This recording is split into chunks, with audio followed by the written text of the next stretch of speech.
অতি সম্প্রতি প্রভাতী পত্রিকা দৈনিক সংবাদের সাংবাদিক মৃণাল কান্তি দেবনাথের উপর আগরতলার একেবারে জনবহুল এলাকা মিলন সংঘে প্রাণঘাতী আক্রমণ সংঘটিত হয়।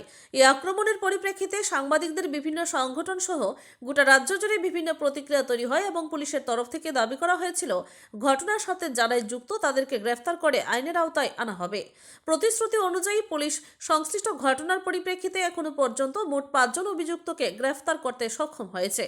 অরুন্ধতী নগর থানা থেকে প্রাপ্ত খবর হচ্ছে, এরকম অভিযুক্তদের আদালতে প্রেরণ করে রিমান্ড দাবি করে পুলিশ ঘটনার পেছনে কি রয়েছে আর কে কে রয়েছে ইত্যাদি বিভিন্ন বিষয়ে তদন্ত করার পক্ষে। সাংবাদিক সংগঠনের চাপেই হোক কিংবা পুলিশ প্রশাসনের একাংশ কর্তা ব্যক্তিদের চাপেই পরেই হোক ধরপাকড় চলছে। তবে আদতে অভিযুক্তদের কতটুকু শাস্তি হয় এখন এটাই দেখার বিষয়।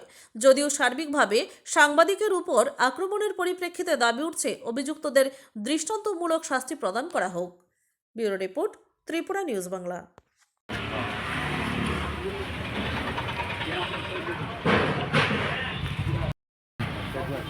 সাতজন বলিলে সেটা দুজন বইয়ে গেল